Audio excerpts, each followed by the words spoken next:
Hey guys, it's been a while, but finally getting back to it. So here we are, continuation of the Skar 12 EVL subwoofer. Since we last spoke, went ahead and tried to clean up all the edges of where I'm going to be reapplying adhesive.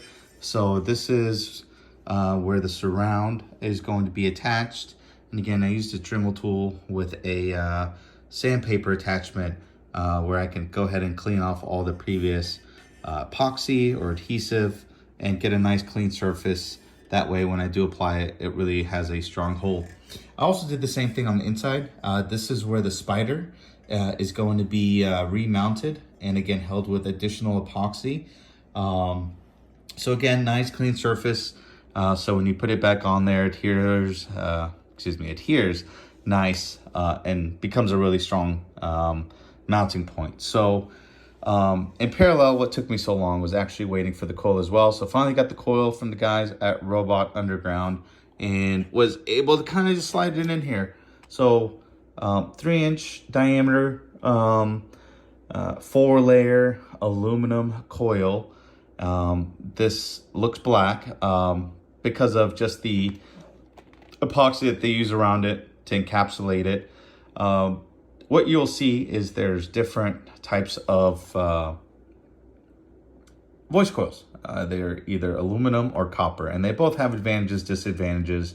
The advantage for the aluminum is that it can handle a bit more temperature versus the copper, but the copper obviously tends to be a lot less losses and a lot more conductive. But there's advantages, disadvantages. A lot of these high SPL subwoofers will use the aluminum voice coils versus copper. So I was able to kind of get it all in there. So nice and smooth. Really like how it kind of turned out. Now, the coil I received overall height was a bit too long, so I had to modify it just a bit, which is okay, and that's expected. Once you slide it into the triple ring, here's another picture of it. Actually, let me just put it in here. So there we go. So here is where the coil is. As you can see, it's got flat aluminum leads that I'll either be soldering to or doing a weld to. I actually have this battery operated welding machine that's often used for lithium ion batteries and battery packs. So because aluminum requires a different type of solder and a much higher temperature for soldering, it is a lot harder to solder than copper. So I'll take a shot at it and see what kind of connection I get.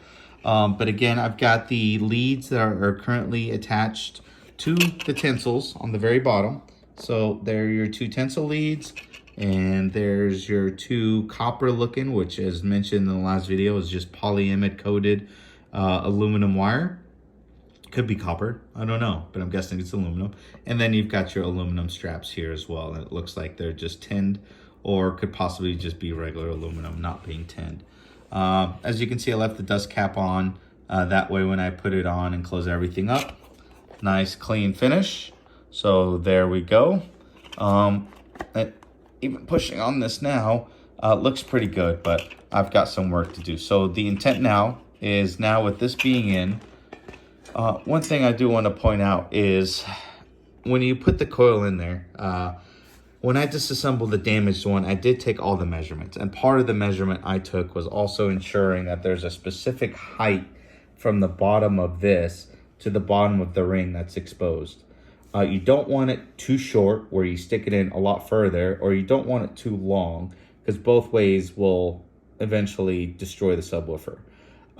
If it's too long, what it's going to do is just bottom out every time it's moving, right? Subwoofer moves in the and the X and Y axis. I'm sorry, not the X and Y axis. Take that back. The X axis in the positive direction and negative direction, right? So up and down, up and down, up and down. So if this is too long, what it's going to do is just going to bottom out on the bottom plate, or they're referred to as the top plate. So we don't want to do that because it'll just damage the coil. So you want to make sure whenever you take any subwoofer apart that you always measure, first of all, how much copper winding there is so you can match it correctly. Some of these 3-inch coils actually have half the amount of winding, and that's why this took so long. The guys at Robot actually sent me the wrong one, and so sent it back. They were great, and I got the right one where it got the full winding here. And then before that, again, I measured the overall distance from here to the triple joint ring to make sure that when I do seat it, that I've got the same as the OEM before. Anything that sticks out here, guess what? You can play around with, because in this particular case, it was a lot longer. So I just cut what I didn't need, but I tried to cut it in the sense that it doesn't have an imbalance of overall weight. Because if I would have kept one side much higher than the other, then that means there's just more mass on one side. I don't want to throw it off. So I try to just keep a nice little circle all around. It may not look it, but I cut around all the same size after I marked it. So turned out pretty good. Again, I'll solder it. One last thing, I guess a few more things. I do have this ring that came off of the assembly. This ring, what it does is it actually goes above the spider here. And when you mount everything, it holds the spider in place. And it's got the screws that will help kind of secure the spider. It's not in the best of shape, but it will work. It's still sound, and it will do its function. So once I have it in there, I'll be able to go back and reinstall all the screws and have another reinforcement area for the spider. A lot of these subwoofers actually don't have them, but usually for these big, beefy, high SPL subwoofers, they do kind of reinforce all the spiders with this spider ring here. So what I will do is I'll just slide it right in here, right? That way it goes back and I don't forget about it. There we go.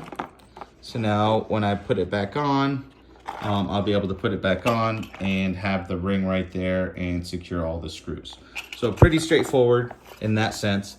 Here are the epoxies and glues I'll be using for securing the coil to the actual triple joint, which is on this other end here.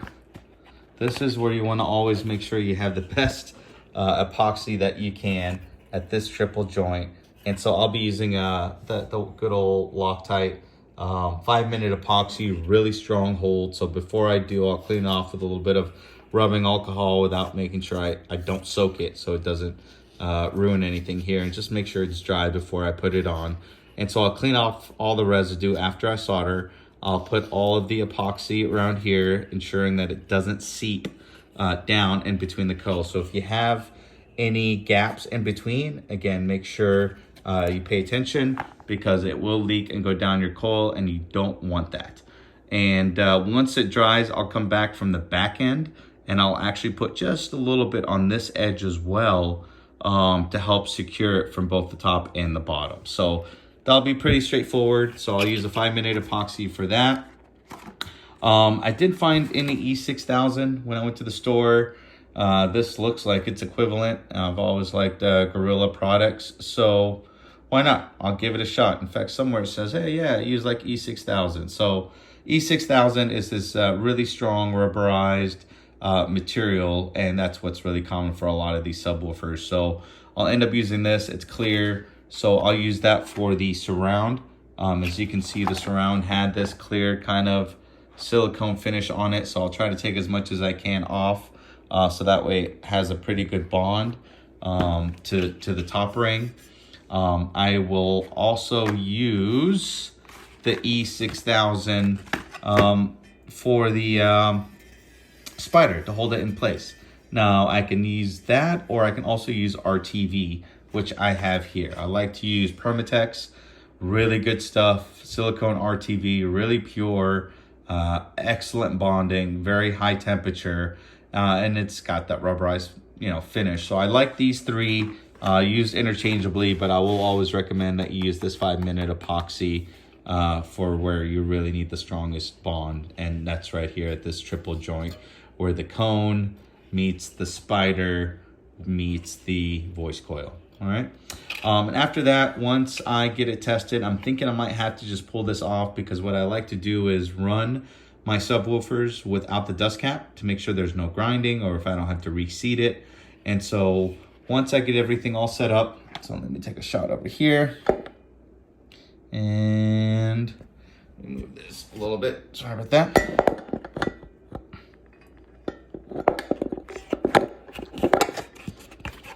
So I'll get it all seated. I'll get it all ready to go. I'll put a spacer in between the voice coil and the yoke. And what the spacer does, it allows it, once the adhesive is curing, is that it's not leaning towards one way or another. You want to make sure that this coil is very centered around the yoke. Why? Because you've got to have an equal gap all around. That way it's not grinding. And I've seen it, and I've made that mistake before. Even after I put the epoxy, there's been shift, and I've had to kind of remove it and put it back on. But you want to make sure when you're seating this that this is perfectly centered. Now they do make specific adapters and spacers that you can just slide in there. I have some coming, but they're coming from China, so of course that takes quite a bit, so I don't expect it to be here for some time. I could wait for those, and maybe I will, but I'll check the tracking on it.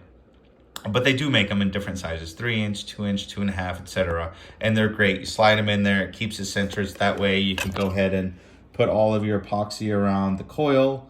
I'm sorry, not the coil, the spider. Secure the spider in place, and then you can also secure the surround in place. Get that done, and then once you do, you go ahead and just want to make sure you run it without the dust cap. Make sure it's not grinding. It doesn't impact anything if you don't have the dust cap. And then you'll go ahead and secure the dust cap back on. To secure the dust cap, I will go ahead and probably either use the black sealant adhesive. So it's a nice factory finish, as even you can tell here. Just need to clean it up a little bit, and then we can make it look like it's in its original state. Or I might try to see how this works. If this works pretty good on the spider, I might end up using this on the cap as well. But you have a lot of options. It's just important that you have a pretty good solid connection here. So overall, it looks good. I'm impressed. Looking forward to fixing it and playing around with it and seeing how it goes from there. But just want to let you guys know anything's possible just because these subwoofers are blowing. All the parts are readily available. Unfortunate that Skar doesn't have a drop-in replacement. Usually, again, the drop-in replacement is they send you the full kit and it would look just like this. You know, so minus the dust cap being attached, they send you the full kit. And that way you can remove your old subwoofer after you've blown it and drop in a new one and you're good to go. Obviously, this is the same thing that Sundown does, CT Audio, Digital Design. They've all got, reconing kits. It's very convenient.